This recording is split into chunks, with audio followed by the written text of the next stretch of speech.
Jake Paul, bottom ramen, guys. I don't want to go back to the weigh-in debate. I don't want to try to explain these rules to you guys anymore. I just want to ask you a different question, which is where do we go now? I got asked about right when Jake and Logan jumped into this. And don't forget, they got into it and they were doing some stuff, but it was kind of overseas and they brought the rapper in and they had this whole thing, but they did really good business. But it was also looked at for what it was. Two famous guys that are going to go out there and get this negative energy out in a form of combat under boxing rules. Not long after that, we end up with Tyson versus Roy Jones and did a crazy night of business. 1.7 million. Put Triller on the map. Now, the card was terrible. When we watched it at home, it was bad. It was rotten garbage. It was bad. But I knew, and I even shared with you guys then, they'll do it again. They're going to do it again because whoever's idea this was gets to look to the bosses and say, look what we did business-wise.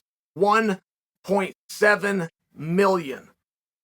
A year's worth of business for somebody that's in the pay-per-view model.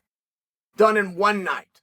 Let's keep putting out this rotten garbage. And they did. And I think they're done. I don't want them to be done, but I believe the Triller has closed up shop. When this was happening, I told you guys that I would get, this is an unsustainable model, but I guessed for you that you could get about 18 months out of it. And now here we are. Now it changed. Jake changed it. It was a risk. But Jake no longer wanted to do the celebrity boxing matches. He no longer wanted to do the entertainment manufacturer grudge against somebody else with a big viewership. He wanted to go in and be a competitive boxer. So he started getting pushed. He started getting challenged. You've got to fight an actual boxer. Now, that's a hard one because I don't know what it means. Like, I don't fully know what that means to be a boxer. Conor McGregor had never boxed, but he put on the biggest boxing event ever. I mean, you know what I'm saying? He went 30 minutes with the greatest to have ever done it, who'd done it 50 times. He has absolutely no experience, but he put the gloves on and he went out there. Is Conor not a boxer? Because he sure checked a lot of boxes. So it's just one of these tough things. I mean, when you say the guy has to be a lifelong, but what does that mean? That his pop's had a box, he's got to be a second generation guy? Are we going too far? Okay. He had to get workouts down at the YMCA or the local police athletic club, as long as there was one somewhere in his neighborhood. And how young did he have to start? Did he have to compete or did he have to just train? Did he have to have Golden Gloves experience? Did he have to have world and or Olympic aspirations? Did he have to get a pro card? If he did, how many fights did he have to do? If he did fights for $200, which most pros make, does that count? It does? Okay. Right, it's what is a boxer? What does that mean? I was 28 years old. I was fighting professionally since I was 22. I was fighting competitively as an amateur since 19. I was 28 when I met my first boxer. The first time I had ever met a human being on this earth. The first time I met somebody who had been in a ring on a Saturday night with gloves on, contesting against somebody else. I was 28 years old. I lived at the Olympic Training Center when I was 23, and they had a boxing program. They had a boxing program on. I never met one. You don't know 10 people that box. You don't know 5 people. You don't know 3 people that box. No, you don't. Don't tell me you do. And then don't tell me Tyson Fury and Lennox Lewis. No. You don't know. You have not met 3 people in your life that have boxed. Maybe you met somebody and he does some MMA and they've got a boxing class twice a week. That's different. Somebody who's been in the ring with the gloves on in a competitive format that either went on their amateur and or their professional record, you don't know 3 people. So then you get this really weird, this really small community of complete dum-dums. I mean, what do you have to do to box? If you have a college degree, does that take away your professional boxing stature?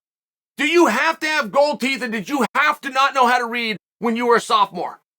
I mean, what is it that you have to do to go into that community? So now you get this very community that starts calling the shots over a millionaire. And he listened to them. So where do we go from here? You can either learn from the mistakes of the past or you can repeat them. There's not 2 options in life. Jake got bullied and pushed into the idea that he needs to be there with an actual boxer, which the second he did with Fury, the boxing community said Fury sucks. And the second he did with Ramen Jr., they started making excuses about Ramen and talking about his last contest where he fell down. The community was so worried that Jake was going to win that they wanted to take away the glorious moment before it. This is the community that he listened to.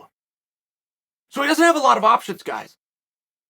As far as who he's going to fight, he's got two options. Do we go back to the model of fight a famous tough guy that you've got a beef with, or do we go to the model of I would like a WBC ranking for whatever silly reason, and I'm going to listen to the community of fools? Because if he gets matched up in his next match with a boxer, zero of which have called him out, zero of which would like to be at the head of the bill and become a millionaire. But if he does that and doesn't learn from the 2 times that he attempted to do it and failed both, it's tough. It's just a tough spot. If he is worried that because he's not with boxers, that's why he did a bad number with T. Wood Part 2. Perhaps Jake has different analytics. Perhaps it's not as logical and simple as I'm saying. He's going to have to make that decision, though. To book a massive venue in the future after you cancel an event is tough. Jake works with a girl named Amanda Soriano, I believe her name is, and she went on Twitter to cover this and said, look, in boxing this happens all the time. I would love for her to tell me one example. Just one. That was a televised event that was done in a recognized arena. The reason I say if she's got one down at the dog park or something got canceled at the junior high when she was a kid. Now, I want to know one, because I don't know of it. I've never heard this in boxing. I've heard of it in MMA. I've never heard of it in boxing. So when you come back, when you put the more millions that you just lost them, now you've got to put more millions up. You got to put a card together. You got everybody to agree, and they're probably going to see it your way. There's going to be a big opportunity. And what the hell else do I have to do? I'll sign the contract. You could probably pull off a few of these steps. You're going to have some pushback and some headaches. You could probably get it done. Can you get fans to have an it right? It's tough. The number one rule in show business is the show must go on, but that's real, guys. That's not just an expression. Canceling a show or an event is a disaster. It's a disaster. Dana currently does 70 events a year. I'm well aware that at one point in his career that he did 6. Let's just call it 50 and look at the fact that he did 20 years. Now, nobody knows what 50 times 20 is. But it sounds like 1,000. All right, we're just going to call it 1,000. Of those 1,000 events that Dana has put on, and I'm probably going a little bit high, but of those 1,000 events, he's canceled 2. And he lost sleep and he fought like a dog both times. He did not want to do it.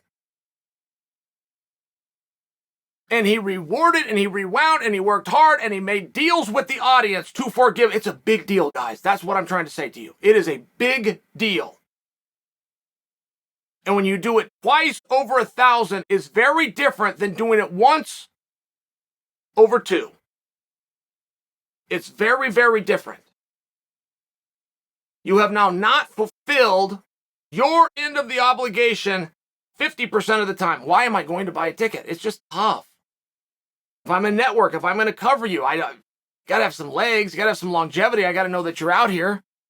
Just cancel an event. Hey, go do 2, 3. Let me see that you got this thing. Great, all's forgiven. But it's one of those things. How do you get to 2 and 3? It's a very tough business.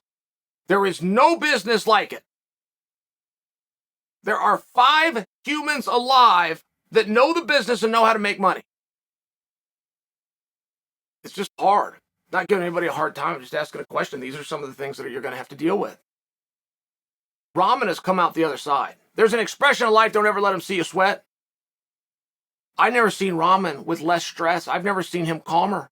He is apologizing to nobody. He is taking the high road.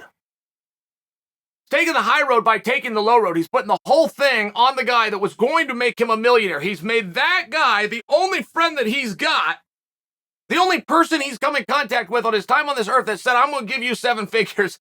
He's now chosen that guy to be the enemy, but he's out there telling his story. I don't know who Bottom Ramen was. I'm not being a jerk. I know if you want to spar with his pops, who's got a big win over Lennox Lewis, it costs $25 a round. I'm not teasing him, and I'm not being a jerk. You can spar him right now for $25 for every 3 minutes. But Ramen isn't stressed the way we would all be if we lost 7 figures. 10% we're going to give to our manager, who we're lucky has even stayed with us because he's not making any money for, and 10 that we're going to give to our trainer who we're lucky that we even have because we haven't paid him over the years. So now these guys get 1 and 1, you leave with 8. Cut in Uncle Sugar, known as the government, you're leaving with 400 grand. That's a nice payday. That's a real nice payday. But the reason he's not stressed about losing that is he was planning to lose. He was never counting on getting it. From day one that he got the contract, he knew he was going to double cross, go to the closet. For each pound I give 25%. I'm going to take 4 pounds. I'm going to give you the whole $1,000,000. He would not out anything, at least not in his mind. Not only literally it's not right, like it doesn't come out of his account. It's just not going to go in, so he didn't feel that stress. And he'd already made peace with himself. He knew he was going to forego that when he got to fight night. He was just going to double cross him later instead of sooner. So there's a reason that he's nice and calm, but I will tell you, his face is out there more than I've ever seen it. He's doing everything right. The problem that he's going to run into is he's going to find out other promoters aren't going to count on him. You don't go do business with a guy that just double-crossed somebody else and cost him millions of bucks. That's just not how it works. But as far as getting your name and getting some recognition, having 15 minutes of fame, having a little bit of fun, he's doing it. And he really is making the most of this situation. What does Jake do moving forward? He simply can't listen to the boxing community. It is a community who has set him up twice. They put 2 athletes forward that stabbed him. The community set him up, though. The community asked him to fight Fleury. The community then buried him once he announced he was going to fight Fury. The community wanted him to have a hard fight. He's going after a heavyweight with a 12-2 record, and it might be 11-1. The guy has a pretty good record. And they started taking away from him then, too. So he can't trust the community, and now he knows he can't trust the athletes within the community. What is he supposed to do? If he wants to keep doing this, he's going to have to go back to some version of finding an actual tough guy. I'm tough and famous. Are you tough and famous? Okay, great. Let's fight. Now, that might work and that might not. The sustainability is limited, but it's got legs. It's got a little bit of time. You can get some traction. You get off the ground. You can go do some stuff. Start to lose a few bucks. Start to buy your education. That's the way this works. Nobody that has figured this is going to hand it to anybody. Nobody. The guys that know it, it's very tight, closed mouth. Tight lip, closed mouth business. You're going to have to learn it on your own. The lesson here, don't trust that community.